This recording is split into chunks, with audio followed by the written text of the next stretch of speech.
We are less than a week away from our very first preseason game for the Carolina Panthers. Let's get you caught up on all the latest news and rumors, including this discussion around Micah Parsons. Let's Brace yourself for the ultimate Carolina Panthers experience. Welcome to Two Growls, One Roar, the podcast that hits harder than a Luke Kuechly tackle. We're diving deep into the heart of Panther Nation, bringing you unrivaled passion, insider takes, and pure gridiron fire. From Wilmington to the cosmos, this is your home for the fiercest football talk east or west of Charlotte. Welcome in, folks, to another edition of the Two Growls, One Roar podcast. We are staying steady as can be, continuing to pump out content. We have stayed in line with Carolina Panthers every single day through training camp. Of course, we cannot be there. We're trying to give you as much information as we can on a daily basis. This is one of the things that sets our show apart, and I firmly believe that for Carolina Panthers fans that are looking for content and news, 4 to 5, even 6 episodes per week at this time. But we are going to get you caught up. It was a really good practice yesterday that the defense won by all accounts. There is a lot of positive happening. Some folks a little bit worried about the number of interceptions that we're seeing from Bryce Young, but I think it's okay, folks. We're very early in the process. And as I hinted at, we're going to discuss the possibility of trading Micah Parsons, why I think it's not a very high likelihood that the Carolina Panthers are going to do that. But folks, we are less than a week away, as we have FanFest upon us, but less than a week away from football at Bank of America Stadium. Of course, we've got joint practices with the Cleveland Browns next week. Curious to see how all that plays out and what we get out of it. You see, usually some fights break out. Things get a little bit chippy, but it's good to finally go against another team because these guys have been battling back and forth really all the way since the spring, of course, now in pads and going full speed. I'm excited to have football back. I will be tuned in. Can't wait for this, like we said, just to see it, man. See some football. And, which we'll talk about in just a little bit, we did have Kay Adams with the Up and Adams show at practice yesterday. She spent time with Dave Canales, Bryce Young, Derek Brown, J.C. Horn. At least those. I think that was it. Maybe someone else. I watched the full episode. It was about 45 minutes. Really good episode. Bits and pieces came out of that. Most notably, outside of Kay Adams roasting Dave Canales for making her believe that the Carolina Panthers were going to draft defense when they went offense. Most notably out of this is the fact that we're going to have the starters playing in the preseason, at least the first 2 games. I see this as a learning opportunity from Dave Canales. It's like, hey, this is how we want to approach this. And for those that are trying to understand the why, and we're going to get into some content here in a little bit, but I always like to have a good little intro for you guys. For those thinking about the why behind all of this, you hear so much said about the joint practices and being able to pick the situations and manipulate what you want to see, which is all true. You do get to do some good things in those sessions, but you cannot replicate or replace preparing for a game the night before. And Dave Canales mentioned this, but that process that you go through to prepare mentally, physically, getting your routine together to play football. Not only that, but it is a different dynamic from being in a controlled environment at practice and controlling the situation versus being there, not being able to control what happens to you, being able to react, having a plan, making sure, you get your special teams units ready, all those things. And for the offense and defense, just being thrown in a situation and seeing how you manage it, calling things in from the sideline. There were times where we felt like, hey, we got to get this play in faster. We got to get it called faster. And I think that you work out those kinks. And most notably for Bryce Young, I think it's very advantageous for him and the rest of the group to get out there, work out the rust. I mean, it's hard to say. We can debate this all day long. If he played in the preseason last year, would we have seen a different result? I don't know. I can't say yes or no. But I do think it's part of Dave Canales shifting his approach and really trying to find hey, you know what? We're going to try some things out. So I'm all for it. Anyways, let's get you guys up to speed. We've got all the buzz from Charlotte to Dallas, as we will talk about the Micah Parsons potential trade, the buzz around camp. And without further ado, let's get this thing rolling for you guys. Busy day yesterday. Got to hear from Tedero McMillan. We got to hear from DJ Wonham. And then, of course, highlights from some of the notable names here. The typicals, the J.C. Horns, J.T. Sanders, Chuba Hubbard, Bryce Young. You look at Tedero McMillan making a strong first impression. It's making, I mean, to be honest, he's just making this look way too easy, if we're being honest. And I think if you're like a stock up, stock down, or if you were on the fence about him, which even me, as I was happy they drafted him, I don't know that I could envision he would progress this quickly, look this good, this fast. We got to see it happen in a game. But by all accounts, Tedero McMillan looks the part of a number one wide receiver, and it's a great situation for the Carolina Panthers to be in. I joked when the McLaurin news came out the other day, it's weird for us to sit here and not be raising our hands, requesting and demanding that the Carolina Panthers get involved with a receiver that could potentially be on the market, although I don't think he's going anywhere. But for the Panthers fans, and yeah, there was a few folks that are like, yeah, we should still attempt it. I get it. But for us to not desperately need a wide receiver says a lot about the state of where the Panthers are right now. And this guy's a true team player. If one person wins, we all win. That's kind of the mentality that he brings. One of the things that stood out to me so far about Tedero McMillan, and again, we only get to see the clips and the highlights, he's made some spectacular plays and catches along the way, and he gets up like nothing happened. Like it's just normal state of business for him in comparison to some, like we said, that maybe want to show a little bit more, talk a little smack. Like this dude is on a mission. It's the only way I know how to put it. This guy is on a mission, and man, gets folks here excited.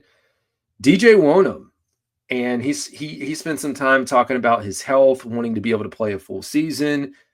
Where he is right now, one, he's excited about them going live tonight as I record this on Saturday. For those that are going to be in attendance at Fan Fest, number one, hope you guys enjoy that, or if you listen to this after, enjoyed it. DJ Wonham did talk about working with the younger guys too, with Scorton and Princely. And I don't know if you guys follow Princely on social media, primarily X, but man, this guy is everything you would want out of a Panther. And I get it, things have changed, the new age of social media.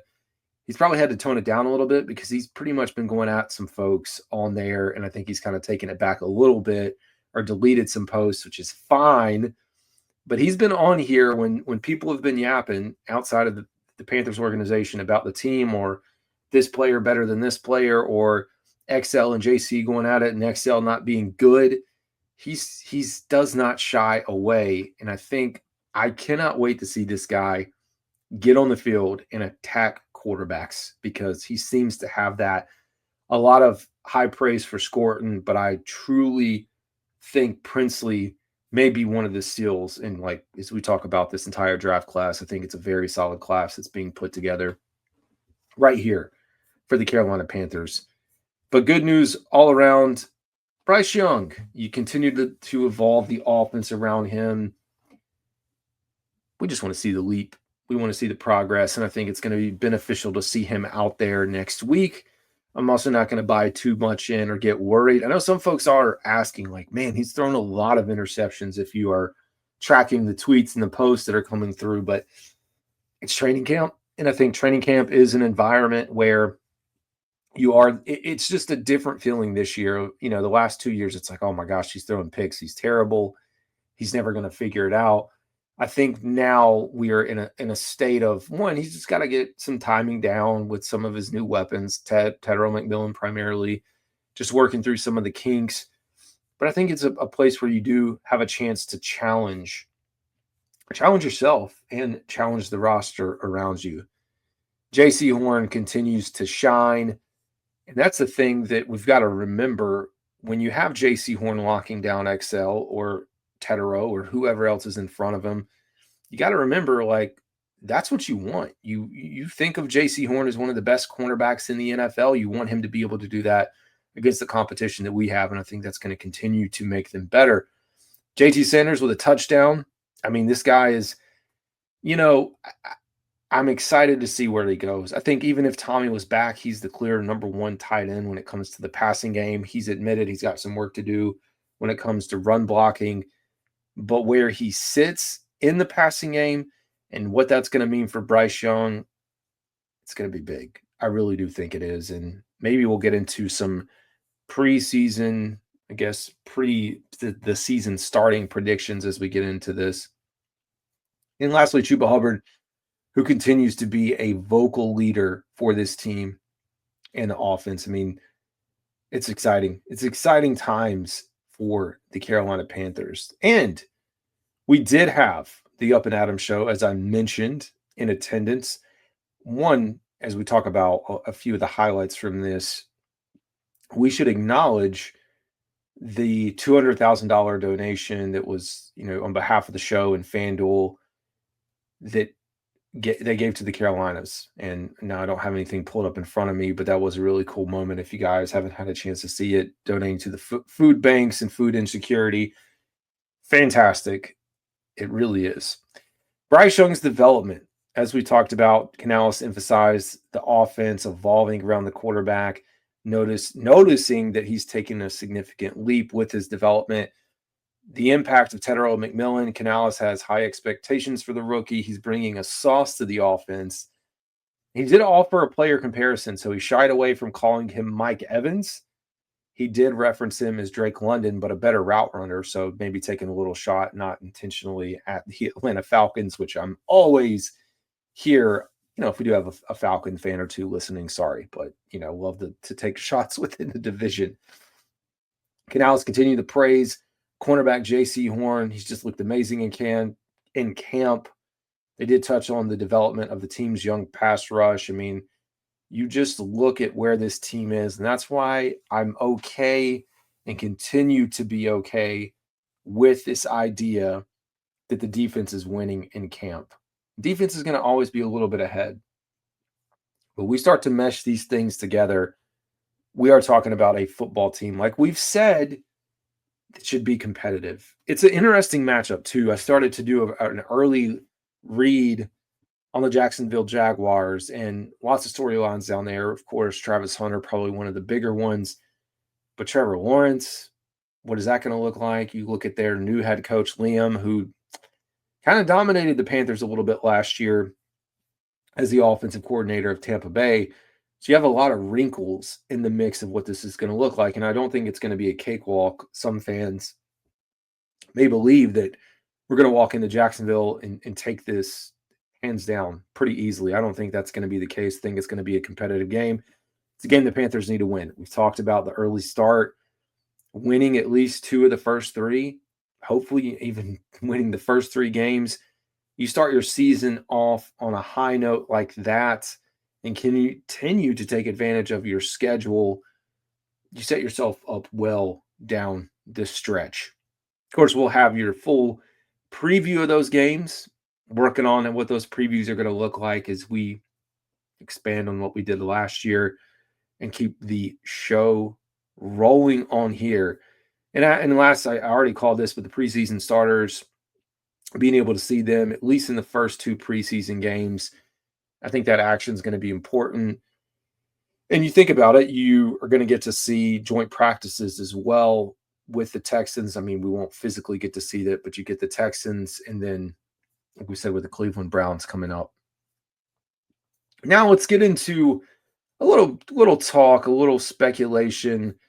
And it does feel like every time that, a conversation comes up in regards to a player, Panthers fans immediately want to be involved and, hey, we should really bring this guy in.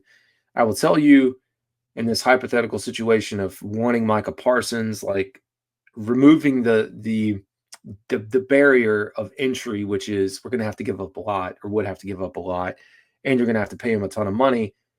I would love to have Micah Parsons. Like, if you talk about the football player wanting to have a player like that on your defense, yes, like it makes complete sense if you are the Carolina Panthers or a fan of any team to want this type of player on your team. Like, it just does. We're going to talk about the trade dynamics of it and why I don't think there's enough there. But when you talk about the fit, I mean, there's no denying fitting into this 3-4 scheme with Evero, being able to play the edge, moving him around with some of the various fronts that we could have. And you think about how poorly, when you think about how well he's played against the Panthers in recent memory, but also just how poorly our pass rush has been and what he could bring to elevate that unit. I mean, across the board, I mean, you'd probably have to give up part of your front. You'd have to give up a Derek Brown type player, something that I don't know the Panthers want to do. Possibly even the two guys you just drafted in Scorton and Uman Mielen. Like, you're going to have to give up something big, a J.C. Horn and a bunch of draft capital. So I just wouldn't know how it would balance out in the grand scheme of things, but I don't think there's any denying the impact of what he could bring here. So we know, as we talk about wanting him here, some of the cons. One, the cost. I mean, I don't know what the final number is going to be, but he is going to get a market resetting contract, possibly in the range of 150 over 4. He's going to be one of the highest paid non-quarterbacks, possibly the highest paid non-quarterback in the NFL. Like, he's just going to set the market. That's a lot of money. You're talking 40-ish or more million per year for a non-quarterback. And I understand the cap increases and things like that, but it's for a team in the Carolina Panthers that are trying to build depth and have a foundation around it, you'd have to give up a decent chunk. And not to mention, looking into the future, Panthers just dug themselves out of the Bryce Young trade. And I'm not saying the Bryce Young trade's bad, but they just gave up all those assets, which we know about. And now you're just trying to, like, get all this sorted back out. And I don't think you want to go back and give up your fortune, give up the future again, mortgaging it in this situation. And I mean, one player does not equate to winning games. Like, if you think about the fundamentals of the entire defense, like, there was a lot of weaknesses. You need a lot of really good players. You can plug in an awesome all-star, all-pro once you have a pretty solid foundation around it. But at least right now where we sit, I don't think it makes sense. So as we talked about, the price tag and the potential for what you would have to give up. So in reference right now, it's only a $24 million cap hit, but he wants more. You look at the top talent in the NFL with around $41 million average annual value for TJ Watt. I mean, to be honest, I think Parsons is going to get more than that. So you probably are talking in the 40, 45, 46. I'm not his agent. I don't know the number, but it's going to be up there. It's going to be a big hit. We know there's things that you can do to manipulate the cap and space out the cap hit over X number of years and only have so much in the first year and all the accounting magic that happens behind the scenes, but it's still a lot that the Panthers would have to manage with knowing they're going to have to pay Ike Ekwonu possibly and Bryce Young in the near future. I just don't know that they'd want to do that for one player, given all the needs. You look at the trade precedent, at least most recently with the Khalil Mack trade way back in 2018, feels like yesterday. He was 27 years old.